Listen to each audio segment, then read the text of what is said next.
সাথী ও বন্ধুরা আমার, প্রাণ হারাবার মরণ কথা। আবার শুনুন, প্রাণ হারাবার মরণ কথা। সাথী সহচরী বৃন্দের প্রতি আন্তরিক অভিনন্দন। আমি বলছি যেটা সুদ আর ওটাকে কি বলে,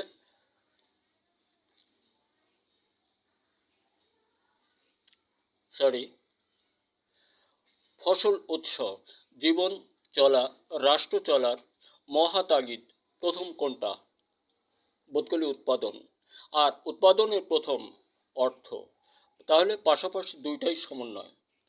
এখন আমি বলি, অর্থের উৎস কোথায়? জাকাত না ব্যাংক? যদি জাকাত হয়ে থাকে তাহলে দেখান,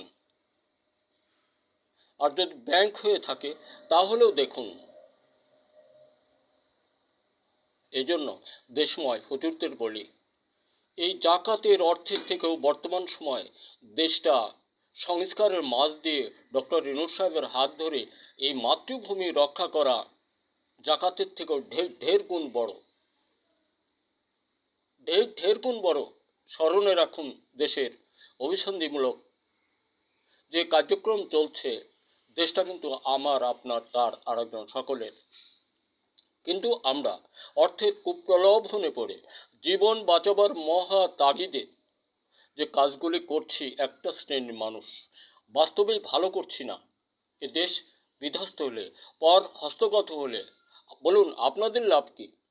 আর যারা সহযোগ দিয়ে এই দেশটাকে অন্যের হাতে তুলে দেবেন, যাদের হাতে তুলে দেবেন, তাদের যদি বাস্তবে ব্রেন থাকে, তাহলে আপনাদেরকে আগে হত্যা করবে, আগে মেরে দেবে। কারণ আপনারা থাকলে ওই দলটার আবার ক্ষতিগ্রস্তের দিকে আপনারাই নিয়ে যাবেন। আমি যে কথা বলছিলাম, ফসল উৎপাদনের মূল উৎস অর্থ। অর্থের মূল উৎস দুইটা।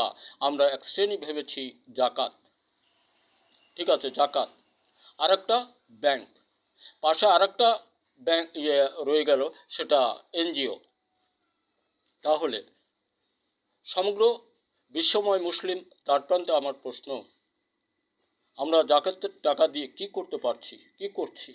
এই জাকাতের মাছ, মাংস, গোশ ইত্যাদি কোথায় যায়, গেল কোথায়, কার ঘরে? এদিকে যাব না এখন। আমি সকল মানুষকে বলি, আমরা যে করেই হোক নিজের জীবন, মা ও বোনের ইজ্জত সহ, ধর্ম সহ, ইসলামকে সহ বাঁচাবার মহাতাগিদ, সেটা ডক্টর মোহাম্মদ ইউনূস সাহেবের হাত ধরে এই দেশ আগায় নেওয়া, এবং সকলেই দলমত নির্বিশেষে বোধ করি ডক্টর ইউনূস সাহেবকে সমর্থন দেওয়া। তাছাড়া যে অভিসন্ধি চলছে, এটা আমি, আপনি, সে আরেকজন, আমরা সকলেই বুঝতে পারছি। এক শ্রেণীর মানুষ আমরা অজ্ঞ, হয়তো অতীতে কিছু চুরি ডাকাতি এফালি সেফালি অন্যায় করে বসে আছি, তাই তাদের হাত ধরে বাঁচতে চাচ্ছি না। বন্ধু, আপনারা বাঁচতে পারবেন না, আপনাদেরকেও তলিয়ে দেবে যদি তাদের